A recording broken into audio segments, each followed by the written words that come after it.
Historic Icons presents Alexander the Great, the conqueror who dreamed of unity. Have you ever wondered what drives a person to conquer the known world, not just for power, but for a dream? Today, we journey back in time to uncover the life of a man whose name still echoes through history, Alexander the Great. Our story begins not on a battlefield, but in the royal court of Macedon, where a young prince named Alexander was born in 356 BC. He wasn't just any royal heir. His father, King Philip II, was a brilliant military strategist who had already transformed Macedon into a formidable power. His mother, the fiery Queen Olympias, instilled in him a belief that he was descended from heroes, perhaps even gods like Achilles. From a young age, Alexander showed extraordinary promise. There's the famous story of him taming Bucephalus, a wild stallion no one else could ride.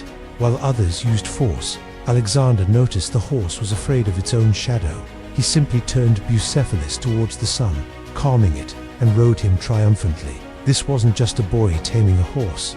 It was a glimpse into the mind of a future leader who understood that observation and intelligence could overcome brute strength. But Alexander's education went far beyond horsemanship.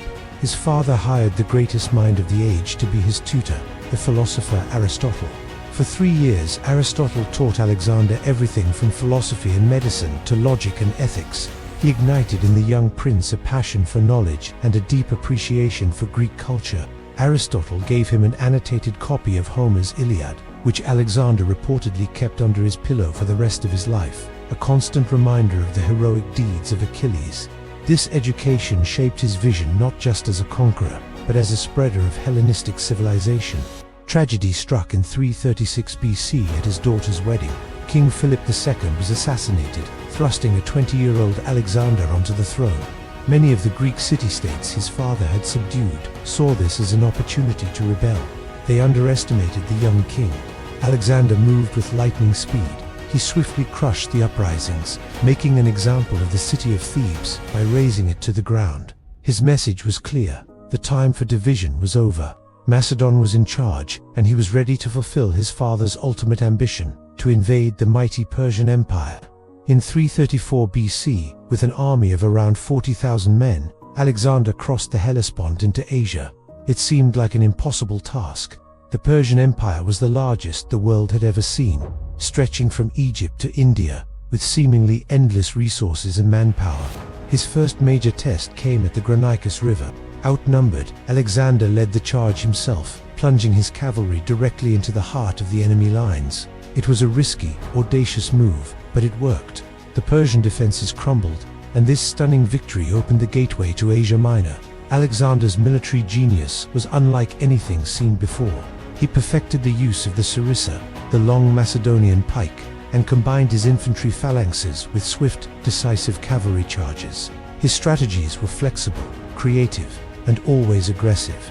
At the Battle of Issus, he faced the Persian king Darius III himself. Despite being on unfavorable ground and outnumbered, Alexander spotted a weakness in the Persian line. He led a direct charge towards Darius, who, fearing for his life, fled the battlefield. The Persian army, leaderless and in disarray, collapsed. Alexander had not only won a major battle, but had also captured the king's family, whom he treated with respect and honor, a move that earned him admiration even among his enemies. His campaign continued south. He laid siege to the seemingly impregnable island fortress of Tyre, building a massive causeway from the mainland to its walls over 7 long months. His determination was absolute. After conquering Tyre, he marched into Egypt, where he was welcomed not as a conqueror, but as a liberator from Persian rule. The Egyptians declared him a pharaoh and a son of the god Amun. It was here, at the mouth of the Nile, that he founded the first and most famous of many cities he would name after himself, Alexandria. It was envisioned as a great center of trade, culture, and learning, a testament to his dream of a blended world. The final confrontation with Darius III came in 331 BC at the Battle of Gaugamela. This was the decisive showdown. Darius had gathered a massive army, including scythe chariots and war elephants, on a wide, flat plain, perfect for his numbers. But Alexander had a plan. He advanced with his army at an angle, baiting the Persian cavalry to stretch their lines. This created a gap right near the center where Darius was. Once again, Alexander led a death-defying charge straight for the Persian king, and once again, Darius fled. The Persian Empire, which had dominated the region for over 2 centuries, was effectively his. But for Alexander, conquering Persia wasn't enough. He pursued the fugitive Darius deep into the heart of Asia, only to find him murdered by one of his own governors. Proclaiming himself the rightful successor to the Persian throne, Alexander adopted some Persian customs and dress, and even encouraged his soldiers to marry Persian women. This was his policy of fusion, an attempt to merge Greek and Persian cultures to create a new, unified civilization. Many of his Macedonian veterans were resistant. They saw it as a betrayal of their own traditions. But Alexander was looking ahead, dreaming of a harmonious empire where conqueror and conquered could become one people. His ambition knew no bounds. He pushed his army further east, into modern-day Afghanistan and Pakistan, facing fierce resistance in the rugged terrain. His journey led him to the banks of the Hydaspes River in India, where he faced his most challenging opponent yet, King Porus and his army of war elephants. In a brilliant display of tactical mastery during a monsoon storm, Alexander managed to cross the river and outmaneuver Porus's forces. He was so impressed by Porus's bravery that after defeating him, he allowed him to continue ruling his kingdom as an ally. By this point, his army had been marching and fighting for 8 years. They were thousands of miles from home, exhausted and weary.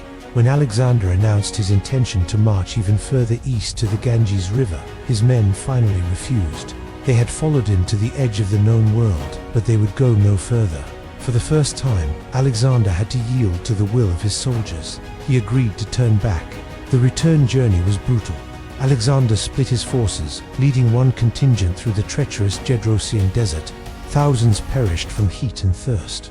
It was a disastrous decision, a rare miscalculation from the brilliant commander. When he finally returned to the heart of his empire in Babylon, he found that many of the governors he had left in charge had become corrupt.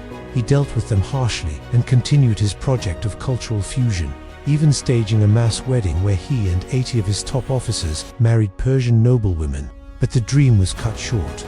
In June of 323 BC, in the palace of Nebuchadnezzar II in Babylon, Alexander fell ill after a long banquet. For 10 days, he was racked by a fever. The invincible conqueror, who had survived countless battles and wounds, was dying. As his generals gathered round his deathbed, they asked him to whom he would leave his vast empire. His last words were whispered, "To the strongest." On June 13, 323 BC, Alexander the Great died. He was only 32 years old. The mystery of his death remains debated to this day. Was it malaria, typhoid fever, or was he poisoned by rivals who feared his power and his vision?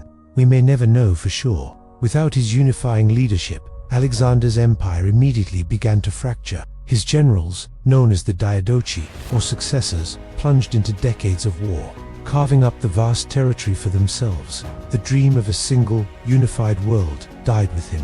Yet, his legacy is immeasurable. Alexander's conquests shattered the old world order and ushered in the Hellenistic age. Greek language, art, and philosophy spread across the vast territories he had won, blending with local traditions to create a vibrant new culture that would influence the world for centuries. The cities he founded became hubs of commerce and knowledge, with the Library of Alexandria standing as the greatest intellectual center of the ancient world. Alexander the Great remains a figure of fascination, a military genius, a visionary leader, a ruthless conqueror, and a dreamer.